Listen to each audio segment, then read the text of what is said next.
He didn't trust the nanny he hired for his paralyzed son and installed hidden cameras in the house.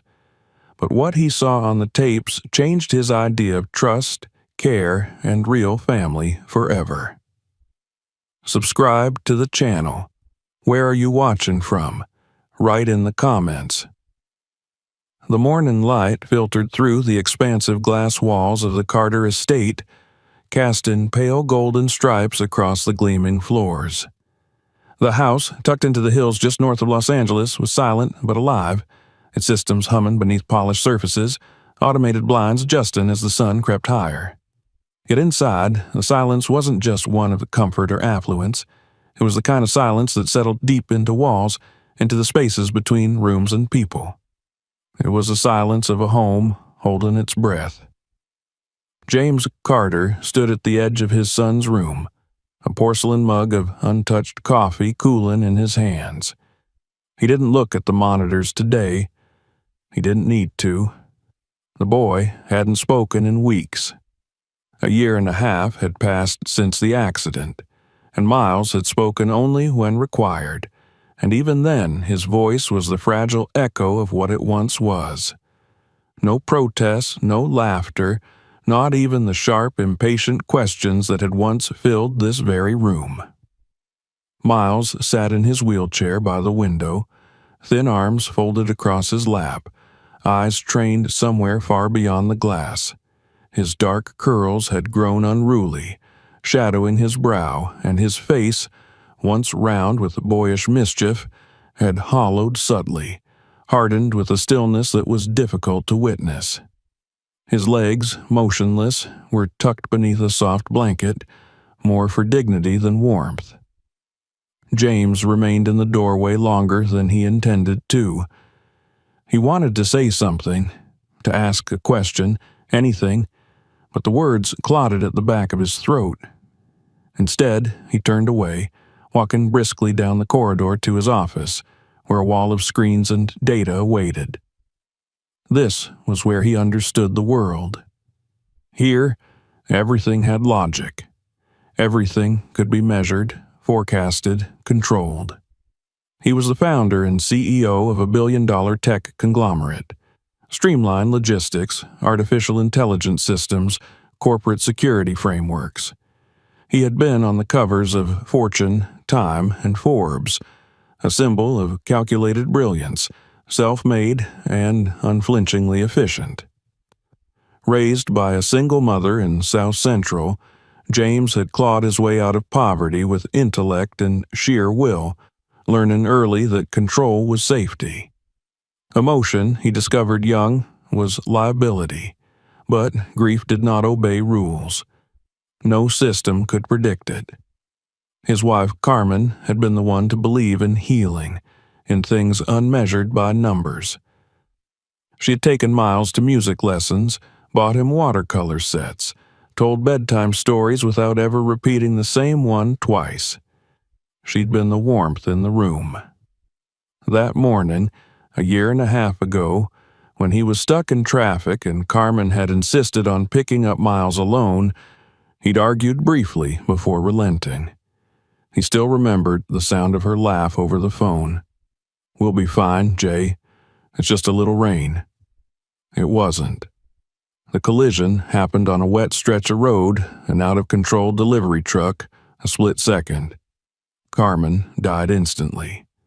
Miles survived, but the trauma left his spinal cord damaged beyond repair. His legs never moved again.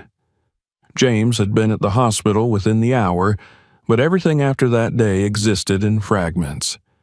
ICU corridors, the sound of machines, funeral arrangements, therapists with soft voices, friends with condolences that sounded like apologies. He buried himself in work, trying to keep the business moving, trying to give Miles the best doctors, the best equipment, the best of everything. But none of it mattered when his son barely looked at him. At first, he believed time would fix things, that a child's resilience would bring Miles back, but the months passed. The silence deepened. The weight of it grew unbearable. He hired specialists, therapists, counselors. Most didn't last. Some said Miles wasn't responsive, others claimed he needed a change of environment. James interviewed more candidates than he could count, and all of them blurred together. Overqualified, underprepared, insincere. None of them lasted beyond a week. It was his executive assistant who brought Kelsey Clare to his attention. K. Clare, the resume had read. Her references were modest but solid. Several years of experience in pediatric care, time spent volunteering in a children's hospice program, and a note from a former employer that read simply, "The kind of person who makes silence feel safe." That last line caught James off guard. He almost passed it over, but something in those words stayed with him. He agreed to an interview. She arrived at the estate the following Friday, a single bag slung over one shoulder, her hair tied back in a simple knot. She wore no makeup, no jewelry, and her dress was plainly cut, yet it suited her in a way that made her presence feel intentional. She had pale skin, eyes like worn sea glass, and a voice that didn't force itself into the room. She answered his questions with clarity, never overstepping, never retreating. There was no pity in her demeanor, just a quiet readiness. James watched her closely during the interview. Her posture, the way she didn't fidget, how she looked him in the eye without challenge. When he asked what she would do if Miles didn't respond to her, she replied, "I'd still show up. Silence is a language, too." He hired her for a 30-day trial. Before she moved into the guest suite on the east side of the house, James had surveillance installed in the main common areas, Miles's room, the kitchen. Discreet, high-grade cameras. Nothing obtrusive, nothing that would make the house feel monitored. But he needed to know. Trust wasn't something he extended easily, especially not when it came to his son. The first days passed slowly. Claire, or Miss Clare, as she asked to be called, kept her distance. She didn't press Miles to engage. She greeted him each morning with the same quiet voice, read aloud as she sat near the window, and spent the afternoons in the garden or kitchen, always within earshot, but never invasive. Miles ignored her entirely. James watched the footage each night, combing through the hours with forensic precision. He noted her tone, her posture, how she handled the wheelchair, how often she looked directly at the boy. He noted the way she never showed disappointment when he didn't respond. She was patient in a way that wasn't performative, and she didn't try to make herself smaller in the silence. One evening, he caught something unexpected. Claire sat cross-legged on the floor, sketchbook in hand, humming softly. The tune wasn't familiar, something improvised probably. Miles sat near her, still as ever, his gaze fixed on the book in her hands. She didn't address him directly. Instead, she narrated what she was drawing: a tree with too many branches, a bear that looked more like a cat. Her tone was light, almost playful. Miles didn't speak, but after a while, James noticed something subtle. His son's fingers twitched against the armrest, a gesture so slight it might have been accidental. But James had watched enough footage to know the difference between nothing and almost something. The next day, Claire placed a blank page and a pencil on Miles's desk and said nothing. She didn't point to it, didn't prompt him. She simply left it there. Later that afternoon, when James checked the camera, he saw a faint series of lines, tentative, uncertain, but undeniably drawn by hand. He leaned back in his chair, stunned. It was the first autonomous action Miles had taken in months. It wasn't progress in the clinical sense, but for James, it was seismic.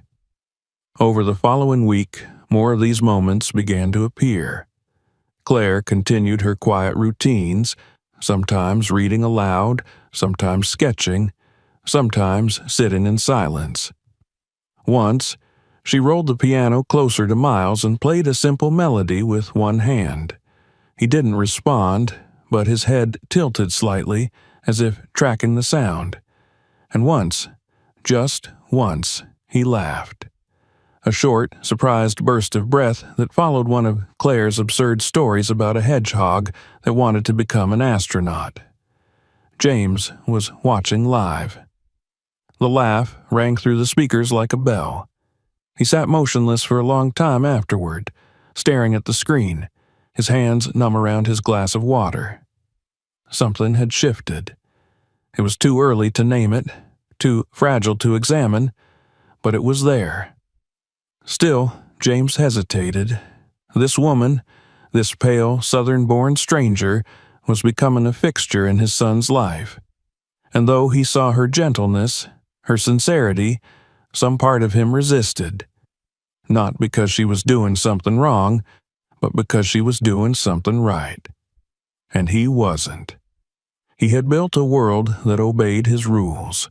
But within its quietest corner, a new kind of order was forming, one he didn't control. And for the first time in years, James Carter wasn't sure what to do. The rhythm of the house had changed. It was not dramatic or obvious, but it had shifted, like the slow turning of a tide beneath still water. James noticed it in the smallest things. The way the staff moved through the corridors, the tone of Miles's voice, though still sparse, when he asked for a glass of water or the book on the far shelf. Even the silence seemed different now, not as brittle or final. It had taken only 2 weeks, but Claire's presence was beginning to alter the very fabric of their home. Each evening, James reviewed the footage. At first, it had been a matter of precaution, a silent contract he made with himself. Protect the boy, monitor the stranger. But now it had become something else. A ritual. He told himself he was studying her methods, trying to understand how she reached his son in ways no one else had. But he knew, deep down, it was more than that. There was a moment he returned to more than once. Claire sat on the carpet near the fireplace, her back against the armrest of the sofa.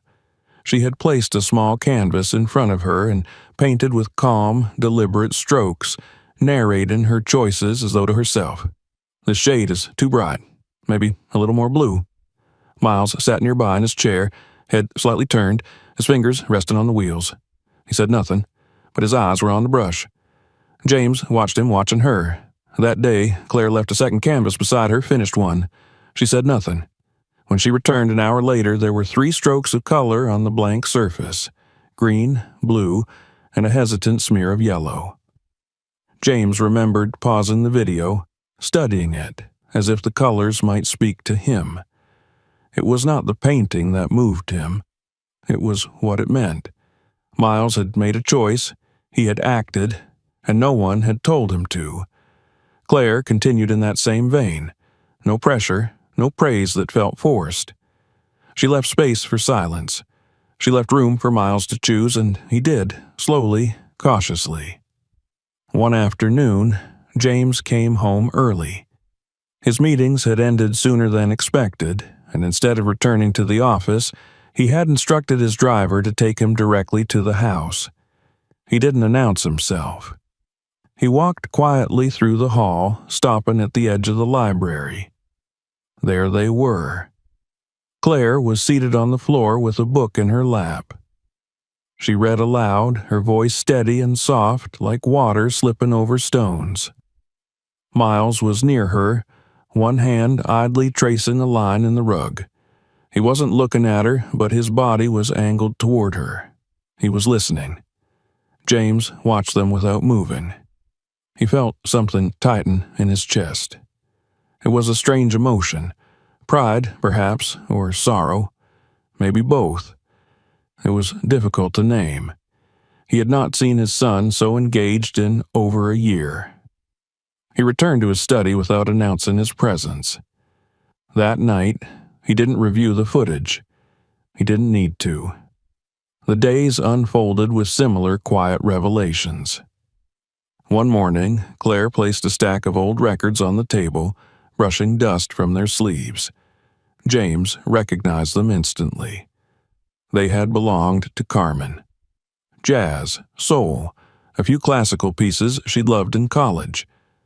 Claire didn't ask for permission. She simply placed a record on the player in the corner of the den and let the music fill the room. The notes floated through the air like ghosts of memory, and for the first time since Carmen's death, James didn't feel assaulted by them. Later that afternoon, he passed by the music room. Through the cracked door, he saw Claire at the piano, playing a soft, halting melody. Miles sat nearby, his hand resting on the keys, guided gently by hers. James stepped back before they could see him, leaning against the wall. He stayed there a long time, his eyes closed. The staff had begun to notice the changes as well. The housekeeper mentioned that Miles had started to request meals again. Small things, toast with cinnamon sugar, tomato soup. The cook smiled when she said it, though she quickly masked her expression in James's presence. In his own quiet way, James was beginning to unravel. Not in chaos, but in the loosening of the walls he had so carefully constructed. He found himself spending less time in the office. His phone sat ignored for longer stretches. Once, he even closed his laptop mid-email when he heard laughter from the garden. It wasn't just Miles laughing. Claire laughed too, a low, honest sound that caught James off guard. He didn't know when he'd last heard such a sound in this house. And yet, with every step forward, shadows followed. It began with a comment from a neighbor, an older woman who lived 3 estates down and had known Carmen through a charity board. They crossed paths near the entrance gate, and she offered a tight-lipped smile. "I hear you've taken on some new help," she said, her voice syrupy. "A young lady from Georgia, is it?" James didn't answer. She leaned in slightly. "You know, I admire your efforts, really, but these things can be complicated." It wasn't her words that burned. It was her tone, the insinuation, the unspoken suggestion that a white woman working so intimately in a black man's home was somehow improper. James walked away without a response, but the seed was planted. That night, he sat in his study long after the house had gone still. He didn't turn on the monitors. He didn't need to watch Claire to doubt her. He thought of his mother's voice, low and serious, telling him never to forget where he came from. "You can own the suit," she had once said, "but they'll still see you in chains if you're not careful." He poured himself a drink he didn't want and stared at the ice as it melted. The following day, as if summoned by his unease, another moment unsettled him. Claire had taken Miles for a walk through the garden paths behind the estate. The security feed captured them from a distance. As they paused near the magnolia trees, a different neighbor appeared, this time a woman walking her dog. She stopped when she saw them and offered a polite nod. "Beautiful day," she said. Claire returned the greeting with a smile. The woman hesitated. "He's such a lovely boy. Must be quite a job. I imagine it's fulfilling work." There was something in her voice, condescension, or perhaps skepticism, that made James tense even from behind a screen. Claire didn't flinch. "He's not a job," she said simply. "He's a person." The woman blinked, then muttered something about her dog and walked on. James leaned back in his chair, staring at the screen. He hadn't expected the quiet conviction in Claire's voice. She hadn't raised it, hadn't allowed emotion to color it. She had simply drawn a line. For the first time, James felt something that resembled trust. It came slowly over the following days, when he noticed the way Claire adjusted the wheelchair cushion without being asked, how she instinctively knew when Miles was tired, how she respected his silences as though they were spoken words. He began spending more time in the living room during the hours she was with Miles, not participating, just present. He would sit in the armchair with a book, eyes moving across the pages, though he rarely absorbed what he read. He was watching without watching, and he noticed everything. How Claire never interrupted, how she allowed Miles space to withdraw, but also space to return, how she spoke to him not as a fragile thing, but as a boy with intelligence, with agency. She never forced eye contact. She never praised him for trivial things. When he drew, she studied the lines and asked about them. Not what they were, but what he felt when he made them. When he played a broken chord, she didn't correct him. She played something equally broken, and they laughed. James remembered watching that moment, their laughter weaving through the room like light through branches. It was unguarded, uncalculated, and it had nothing to do with him. He wasn't jealous, not exactly, but something in him ached. Late one evening, as he passed the open door of the guest room, he heard Claire's voice, quiet and rhythmic. She was singing, barely above a whisper, a lullaby unfamiliar to him. Perhaps a hymn, perhaps something from her childhood. The melody hung in the air like the last note of a piano piece, suspended and fragile. James paused outside the door, listening. He didn't speak to her, he didn't ask questions, but the ice was thinning beneath his feet, and he knew it. Each night, as the sun dipped behind the hills, casting long shadows across the floor, James felt something inside him shift. He had built his life on control, on structure. But this slow, quiet unraveling, was something else entirely. He wasn't afraid of losing control. He was afraid of wanting something he couldn't calculate, couldn't command. And for the first time in years, he wondered if healing was less about fixing and more about letting go. Spring came slowly that year, as if uncertain whether it would be welcomed. The mornings were still cool, veiled in fog that rolled down from the hills, softening the edges of the Carter estate. Yet, beneath that haze, the first hints of life stirred. The blooming of stubborn crocuses near the edge of the garden, the shifting scents of the earth, the occasional bird song slicing through the morning stillness. Inside the house, something similar was happening. James Carter noticed it first not in some grand revelation, but in an almost mundane moment. One Thursday evening, as he stepped into the kitchen in search of coffee, he found Claire and Miles seated at the breakfast bar, each holding a piece of toast. It was a modest meal, jam smeared in imperfect circles, crust discarded in a shared napkin, but the boy was smiling, teeth bared, crumbs dusting his lip. Claire was mid-story, her hands moving expressively. James didn't catch the beginning, only the end. And then the goose just walked off like nothing had happened. Miles laughed so suddenly he choked a little, and Claire reached over to hand him water, gently patting his back. James stood for a long moment in the doorway, watching, unseen. There was no drama in the scene, no milestone being celebrated. But he felt keenly that something essential had shifted.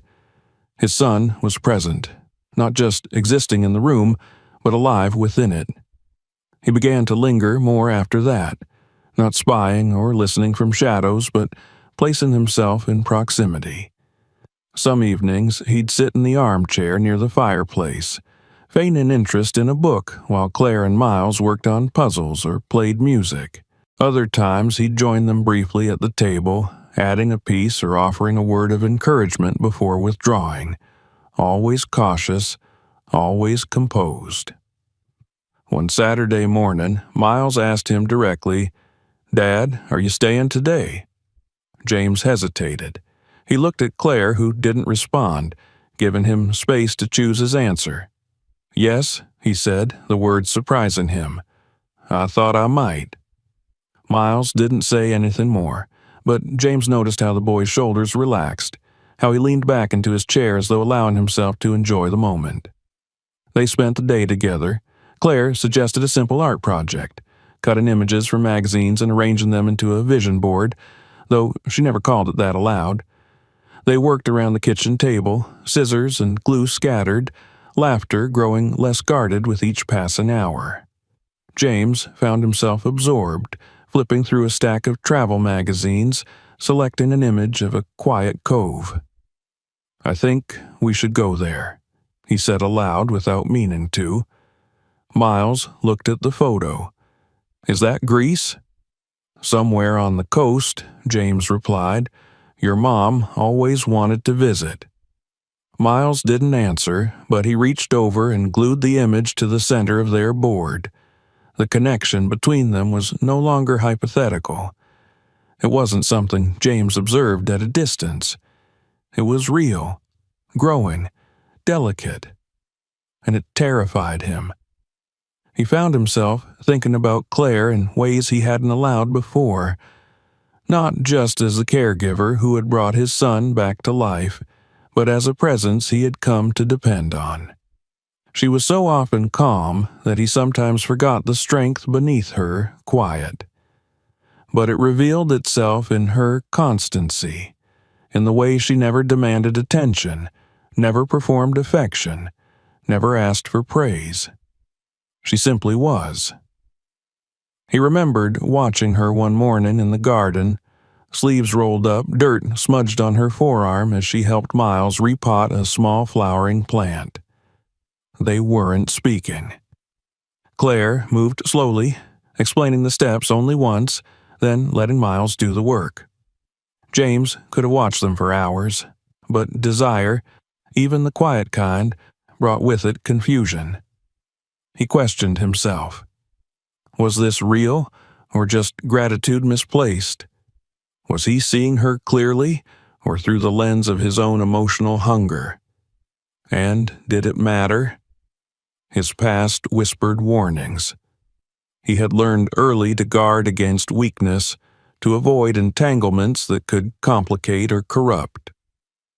His success had always relied on distance, on sharp lines between professional and personal, employer and employee, man and woman. But now those lines were blurring. He wasn't the only one feeling it. One evening, after Miles had gone to bed, James walked past the library and noticed the door slightly ajar. Claire sat in one of the armchairs, a cup of tea in her hands. She looked tired in a way he hadn't seen before. Her usual composure was still there, but something in her expression had softened. He didn't intend to enter, but she looked up and their eyes met. "You can come in," she said, not as an invitation, but as a simple statement of fact. He stepped inside, unsure what to say. He hadn't prepared for this. "You've been staying later," he said finally. "Yes," she replied, sipping her tea. "Miles sleeps better when he knows I'm here." There was no implication in her tone, no expectation. Still, James felt air shift around them. "I wanted to thank you," he said, "for everything." She met his gaze, quiet. "You don't have to." "I do," he insisted. "You've done more for him in a few months than I managed in a year." She didn't contradict him. She didn't soften the statement. Instead, she said, "He missed you. That's what he needed." James lowered his gaze. "I didn't know how." Claire said nothing, and somehow the silence between them was more honest than any words. Over the next week, their conversations grew longer. Never indulgent, never confessional, but warmer. James began to ask about her past, not prying but curious. She answered sparingly. She'd grown up in Georgia, the eldest of three. Her father had died young. Her mother had struggled. She'd taken care of her younger siblings, including a sister with cerebral palsy. She didn't speak of it with sadness, only with clarity. Her choices had always been guided by necessity. James found himself listening differently than he had before, not just to her words, but to the spaces around them. He sensed how carefully she had built her life, how deliberately she had chosen where to give her energy. It made him realize how recklessly he had spent his own. One evening, a storm rolled over the hills, darkening the sky, rain tapping against the windows in an irregular rhythm. Thunder cracked, and the lights flickered. Miles, asleep in his room, woke with a cry. James rushed upstairs, but by the time he reached the hallway, Claire was already there. She sat on the edge of Miles's bed, murmuring something low. The boy clung to her shirt, face buried, body rigid. James froze. He wanted to step in, to take over, to be the one who comforted his son. But something stopped him. Perhaps it was the way Claire held Miles, not as a professional doing her duty, but as someone offering genuine, steady love. Not the dramatic kind, the enduring kind. She didn't tell him it was okay. She didn't dismiss his fear. She just held him and breathed with him until his body relaxed. James watched, feeling helpless and grateful all at once. Later that night, when the storm had passed and the house was silent again, he stood outside on the patio, the scent of wet earth rising from the stones. Claire joined him without a word, her cardigan pulled close. They stood side by side for a long time. Finally, he said, "I keep thinking I should be doing more." "You're here," she said. "That's more than enough." He turned to her. "Is it?" She met his gaze. "Only you can answer that." He wanted to touch her hand. He didn't, but the impulse stayed with him long after she went inside. In the days that followed, the three of them settled into a rhythm that felt less like routine and more like life. They cooked together, they played games, they argued, even, small disagreements over music, over which movie to watch, over whether pineapple belonged on pizza. It wasn't perfect, but it was real. One weekend, James suggested a trip to the country house. It had been years since he'd been there. Carmen had loved the place, its long, sloping fields, the old wooden dock over the lake. He hadn't returned since her funeral. Miles's eyes lit up at the mention. Claire hesitated, then nodded. They left the next morning. The drive was quiet but easy, filled with passing conversation and shared playlists. The country house stood as it always had, a little worn, but still warm. Claire opened windows to let in the breeze. Miles insisted on being wheeled down to the lake first thing. They spent the afternoon by the water. James fished while Miles narrated the process, Claire teasing them both. When the sun began to dip, they built a small fire and roasted marshmallows. After Miles fell asleep that night, Claire and James remained outside, sitting beneath the stars, wrapped in blankets. She looked up at the sky and said, "I never thought I'd end up here." He didn't ask where she thought she'd be. "I didn't either," he replied. There was a long pause, then he turned to her. "You're not just part of his life anymore." Claire looked at him. "I know." "I don't know what that means," he said quietly. "Not yet." She reached for his hand. "It means we figure it out." And somehow in that still, starlit night, James Carter believed they would. A year had passed, not in a way that marked itself with fanfare or grand transitions, but like a slow tide wearing smooth the edges of something once jagged. The Carter estate no longer felt like a monument to silence.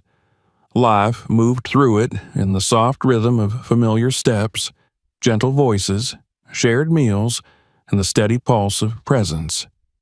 It breathed now, not loudly, but steadily, surely.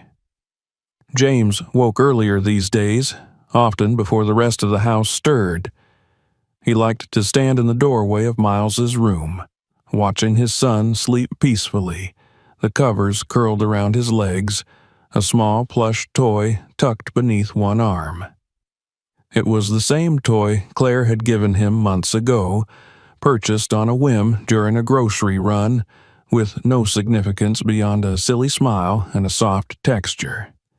And yet, Miles had taken to it instantly, naming it Pilot and refusing to sleep without it. James never asked why. He didn't need to. Children chose what made them feel safe. He often found himself downstairs next, where the scent of breakfast had started to greet him long before he entered the kitchen. Claire was always there first, already awake, already busy, already humming a half-familiar tune under her breath.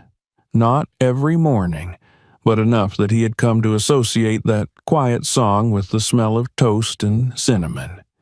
Sometimes Miles joined them early, wheeling himself into the room with a sleepy grin and demanding orange juice before even saying good morning.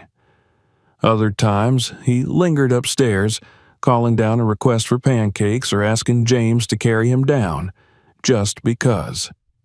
James always obliged. These routines weren't planned. They had grown, layer by layer, out of moments of necessity and love, like ivy climbing the wall, uncontrolled but not chaotic. There was no schedule posted on the fridge, no rules, only understanding. Miles had changed the most, not in the dramatic way some might expect, not in a miraculous recovery or a sudden flood of words, but in the quiet blossoming of a child who had been given the right light and soil to grow. His laugh had returned first, hesitant but genuine. Then came questions about books, about music, about the way the stars moved. Then opinions on Claire's cooking, on his father's driving, on the quality of cartoons. Slowly, almost imperceptibly, his world had widened again. James marveled at it sometimes. How so much could return with so little noise. He wasn't the only one who noticed. Friends and colleagues who had once offered only stiff condolences began to visit the estate again, invited by James with newfound ease. He no longer felt the need to impress or isolate. He introduced Claire without explanation, with neither apology nor formality. She was there. That was all that mattered. One afternoon, James hosted a small gathering in the garden, a barbecue for a few investors and longtime friends. Claire helped prepare the meal, working quietly in the background, while Miles moved between groups with the ease of a practiced host. He cracked jokes, asked thoughtful questions, and offered his own homemade lemonade, which he insisted was superior to any store-bought version. No one corrected him. No one wanted to. Later that evening, after the guests had gone, James found himself sitting on the back steps, shoes off, his shirt sleeves rolled up. Claire joined him with 2 glasses of iced tea, passing one into his hand without a word. They sat in companionable silence, watching Miles chase fireflies with a long-handled net, determined to catch and release each one without harm. "He's fearless," James said quietly, more to himself than to her. Claire smiled. "He trusts the world again." James looked at her. "Because of you." She shook her head. "Because of us." The word hung in the air between them, not heavy, but full. In the weeks that followed, James began making quiet moves behind the scenes. Papers were signed, trusts were modified. Claire's name was added to certain documents, not as employee or caretaker, but as a person of legal standing in the household. It wasn't a proposal, not yet, but it was something close. He also began laying the groundwork for something else, a foundation. Carmen's name had lived on in their memories, in Miles's drawings, and in the small framed photo that still sat on the mantel. But James wanted more than memory. He wanted legacy. Not in the corporate sense, not in dollars or brick monuments, but in impact. The Carter Foundation for Inclusive Futures launched 6 months after that night on the back steps. Its mission was simple: to support children with disabilities and provide resources to families navigating trauma. James poured not only money, but time into it, attending planning meetings, interviewing staff, visiting local organizations. Claire helped with the design of the programming. Miles became the voice of the campaign's first video. "I'm not just a kid in a chair," he said to the camera, legs wrapped in a bright blue blanket, hands folded in his lap. "I'm a kid who loves music, who likes bad jokes, who wants to climb mountains even if I do it differently. And I want to help other kids believe that too." The video went viral. Interviews followed. Donations poured in. But more importantly, letters came from parents, from children, from teachers and therapists and neighbors, all echoing a single truth: representation matters, visibility heals. And sometimes all it takes is one brave voice to break the silence. James read those letters aloud at the Foundation's inaugural dinner, held in a restored library downtown. Claire sat beside him. Miles sat at the head table, wearing a small tailored suit and a look of disbelief at the attention. But he didn't shrink from it. He leaned into it, answering questions with calm, letting his smile anchor those around him. That night, after the applause had faded and the lights had dimmed, James walked Claire to the car. They moved slowly, unhurried. There was no rush anymore. "I've been thinking," he said as they stood at the driver's door. She tilted her head. "About what?" "About how everything in my life used to be planned," he said. "Mapped out, calculated. And now?" He smiled. "Now I'll wake up wondering what ridiculous thing Miles will say next, and whether you'll burn the toast again." "I don't burn it," she said, laughing. "I crisp it." He took a breath, then reached for her hand. "I want to keep waking up like that." Claire's expression didn't change immediately. She held his gaze, searching, not for doubt, but for truth. "You're sure?" she asked. He nodded. "I'm not sure of anything, but I'm willing." She stepped closer, and in that small space between past and future, they stood without pretense. The next morning, Miles was the first to notice the ring. It wasn't flashy, just a small band on Claire's finger, glinting in the morning light. He stared at it for a moment, then looked up at James. "Does this mean we're stuck with her?" he asked, barely hiding a grin. James raised an eyebrow. "You okay with that?" Miles shrugged.